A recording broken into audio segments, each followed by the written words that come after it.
Hey, buenos dias. It's Sunday morning. So I am going to do a few things today. I'm going to mat some of these collages, but I did want to show you the Citrusol papers that are turned out really cool. I did 3, and here's one. It's like a hint of a house back here, and these beautiful yellow. What's that color? Chris, what's that color that's dark yellow? What's it called? Ochre? Ochre? Ochre brown. And but some stuff is very defined, which is very cool. And there's some lettering up there. So you get all these surprises when you do these things. And no, I use the whole thing. I probably rip it up like I do with the rest of them. Look at the lettering up there. It's kind of it's got a little hint of mauve-y, a little purpley kind of thing here, but light. That's one, and then there's this one. There's quite a few fading letters. Again, you know, this is just by not really doing anything, but it's just beautiful for collage. Again, the colors are great. Here, some of the blue stayed in there. I guess, you know, it wasn't affected by the Citrusol, and again you see more of this mauve color down here, more gray here.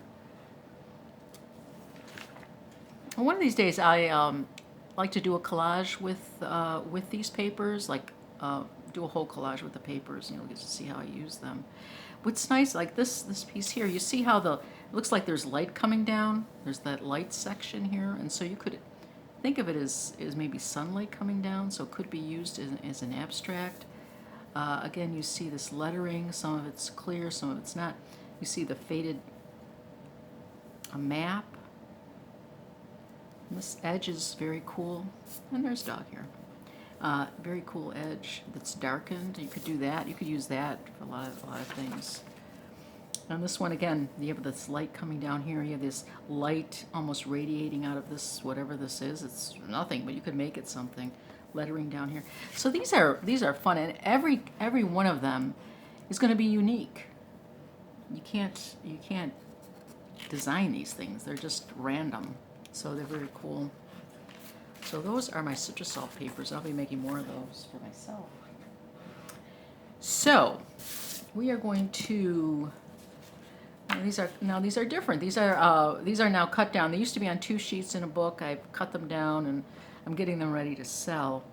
So this is a kimono. I call this kimono. It's a girl with a pearl earring floating around in space. I see her as a spirit, timeless spirit, because she's been memorialized in a painting 500 years ago. But we still see her and we still utilize her and enjoy her in her painting. So I decided to put her in this collage.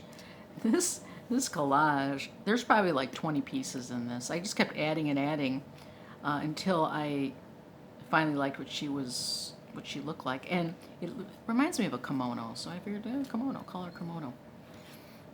Now, how I'm going to mount them, when you do art, depending on what your purpose is. I mean, sometimes you just do it for yourself and you put it on your wall, or you can give it as gifts or whatever. And you know, you can go to the store and get it framed, professionally framed, for a mere $150, $200. Or if you plan on selling them, you want to keep your costs down and have the people who buy them decide what they want to do. But you still want it presentable. And there's something to be said for, before you even do the painting or the collage, you should think about the end product and how you want to sell it. And then, you know, because right now, if I were to put this in a frame with a glass and try to mail it, I wouldn't think the glass would never make it, in my opinion. I don't know. So I'm thinking, so I figured out how to do this after many thoughts about how to do it. I finally figured out how I'm going to be doing it. So this is the paint, this is the collage, and I did 2 coats of the Minwax gloss. This is impervious to water or dust. I mean, it is not impervious to it, but it can be wiped off. Nothing should be absorbed by this picture, and it should do very well up on a wall. And I'm going to put it in a mat, under mat, with a mat board. and a mat board and mat. Now, I got these at Ready Mat, Redimat. They have sets, and they're very reasonably priced. I think these cost me maybe $2 per set, or maybe even less. I'm not sure. But if you buy the set, and this is a cream top, it's a white background, but a cream top. I figured the cream would go well with the creamy pages that I have. And when you buy this stuff, you want to, you want to measure. They come in two measurements. There's the outer measurement, and then there's the inner opening measurement. This is a 4x6. Now, I ordered 5x7, but I got a 4x6. It's because they automatically seem to, if you order a 5x7, or they automatically give you a 4x6, because the picture itself has to sit on something. So, yeah, so you have to be aware of that. When you buy something, make sure you look at, you may buy a 5x7, 5x7 by 8x10, but if you look at what you're going to get, it's going to be 4x6 by 8x10. Just look carefully at that. But there's an advantage to getting a smaller window, and I'll show you why. Because when you put your picture down, you have the option of doing all kinds of things. You can put it over here.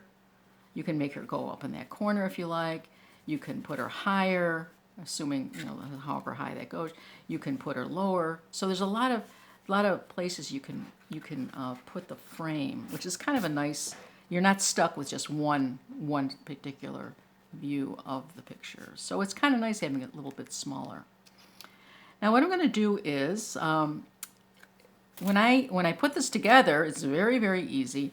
I did try to hinge it earlier, and by hinging it is you mark it up here, and then you put the tape down, and then you put the picture over it, and then you fold it over like this.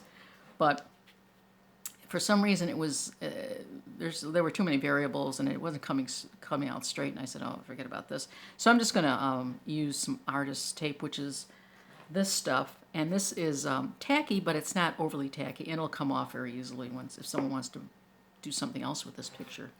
So then I'm going to put this over it, and I'm going to see where I want it, and definitely want it. I think I want her a little lower. I like seeing her.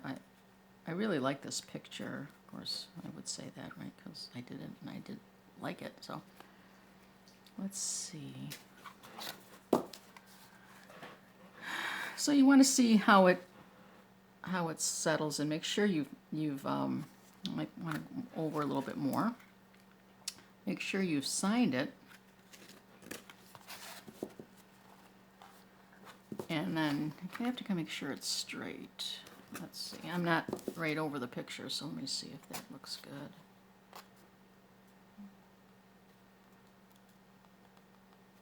That looks good to me. Does that look straight? Let's see. No, it doesn't. Oh, let's see. Now, you could use a ruler. Of course, that would make sense. Why would I do that?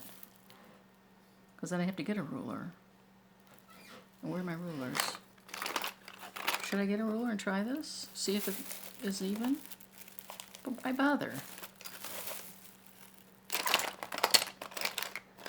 Where are all my rulers? There's this large one. I wanted to use my smaller one. Yeah. Things disappear. I don't understand.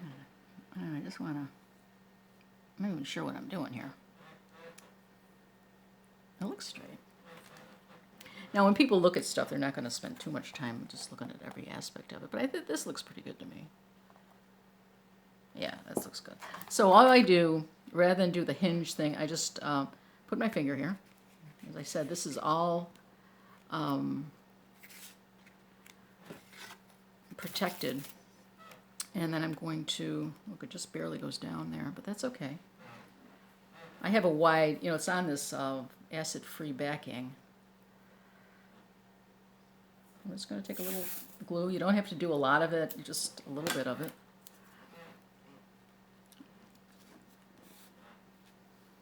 Tack it down, see how it looks with it. That looks good. That looks fine. So it looks good. I'm just going to tack it down a little harder. And then There's no more, there's no gluing, there's no, that's it. That's all you do. Just the one piece of tape. And then it just stays the way it is. Because people, when they buy something, they may want to put it in a different kind of frame, or, you know, you don't know what how they want to do it. I mean, they can use this as a presentation, and all you would need, like this itself, this is a 4x6 opening, but this size here is 8x10. And what I'll do in the barn when I sell these, I'll probably get some 8x10 frames from the dollar store and put them in some frames, because I'm not shipping them.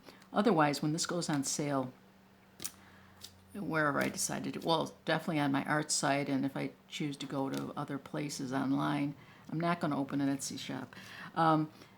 I could just sell it this way, and then people can decide what they want to do. I looked on Etsy to see how other people were mailing them, and a lot of them were putting the collage on a hardcover book cover, and they were decorating that as well. I don't know. I thought it was okay. It didn't look that professional. So, anyways, I think this looks nice. It's a nice presentation, and the shipping will be very easy. And then you have these little attachment. There's not elastic, glue on the back of these sleeves. Just pull this off, and it just put it in the center and push it to the side, and then you have a nice little presentation. So I've done 3 so far. I have 50 of these to do. Anyways, so I just want to show how I'm mounting them, and showing my collage from the Citrus Solve, and I think that's it. Have a nice day.